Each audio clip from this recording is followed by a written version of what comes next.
Hello and welcome to Paythepoolman. Today we're going to walk through adding a work extra.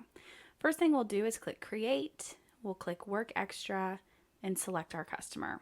From there we can select our item, whatever we'd like that to be. We will see that load here. We can change the price, the quantity, the description, whatever we'd like, as well as the tax information if we want it to be taxable or non-taxable. Keep scrolling to add a date here. We can add the date we're on, or we can backdate this or even future date this.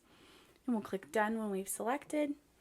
And then we can see that this item has a purchase price entered, and that can be edited on the income item screen. And there's another video showing how to do so.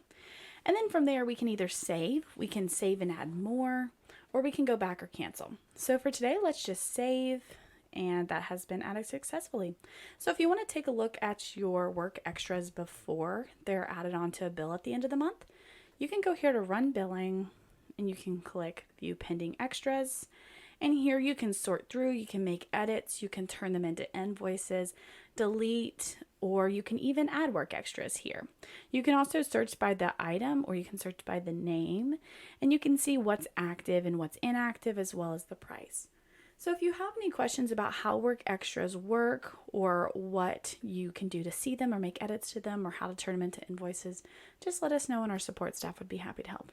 Okay, thank you.